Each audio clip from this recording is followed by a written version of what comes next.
Season 2, Update 2 on January 16th of the first Descendant is dropping. So that's next week. So yeah, we're back on first Descendant.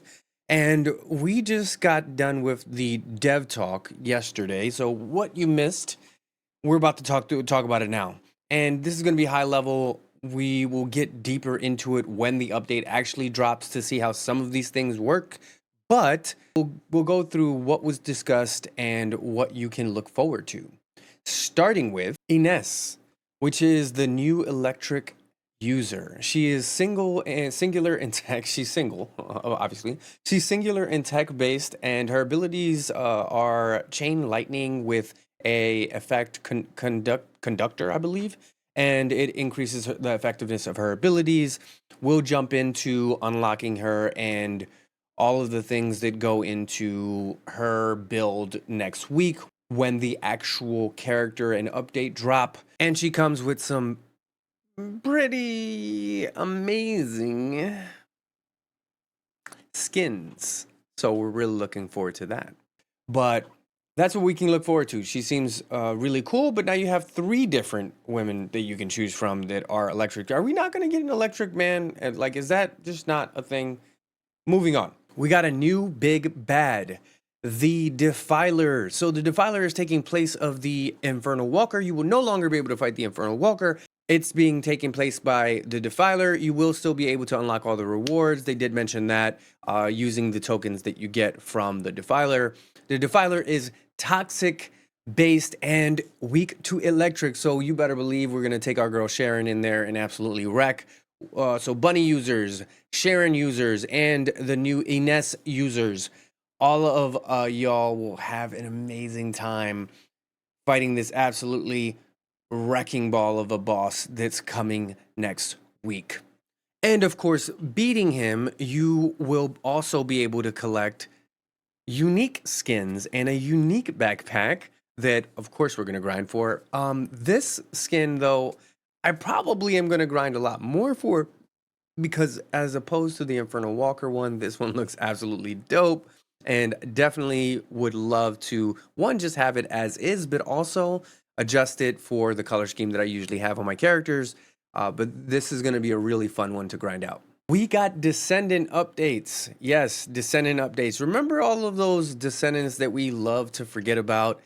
Jaber, Luna, Valby.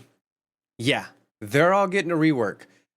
I'm not fully sold on the Jaber rework, but what we did find out is that they did make a pretty big adjustment to medical compulsion, which coincidentally was the build that I dropped last week. So that might be right on time. That's completely coincidental because I did not know that this was happening. But you have buffs to Valby's abilities as well, so you can use her abilities quicker, and then Luna is going to be a lot easier to do her mechanic, and it's going to take less time to actually get it complete. Again, we'll dive deeper next week when the update actually drops, so that we'll be able to actually walk through with the characters themselves, and I'll show everyone on the stream, and we'll create videos and all that fun stuff.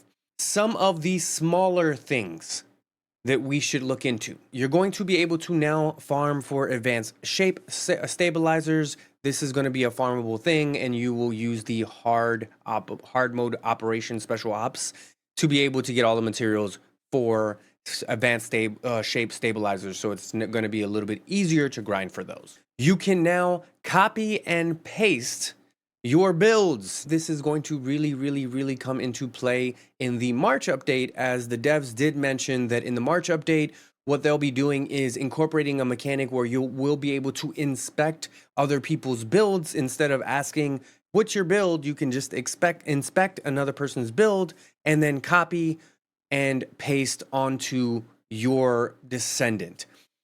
I'm not sure exactly how that's going to work because you might not have the modules or whatever, but maybe, I don't know. We'll figure out exactly what that looks like, but they are working on it. So that's going to be something that we can do. Now they're going to incorporate the support request feature. So this is going to be a beta feature for now, and they expect there's to be some tweaks, but basically you'll be able to shoot a signal flare and I will come help you spread democracy, or wrong game.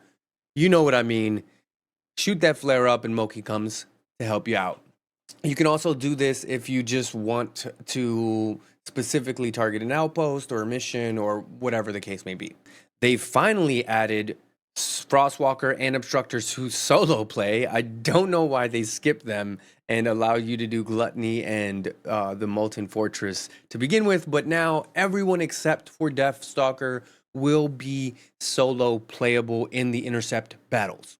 And the part that you've all been waiting for, everyone will have the opportunity to culturally appropriate because the New Year and lunar event will kick off on the 16th and lead all the way into the 13th of February. And as a part of this, you get a bunch of new skins, and they're actually pretty cool, to be honest. So you get the male skin that's universal, and then the 3 different variations of skins for the women here. So a ton of things that are kind of going under the radar as well. But again, when we jump into the game next week, when the update actually drops, we'll walk through the nitty gritty of all of these things. But that's the high level of it, what you missed. Definitely go watch the full thing if you want to. They did have a Q&A afterward, but we'll jump into this next week on the 16th when it drops, and we will be unlocking the new character. We will be building the new character. We will be fighting the new boss. We will be working through all the small little mechanics. And if you have questions, let me know in the comments. Otherwise, I'll see you on the next one.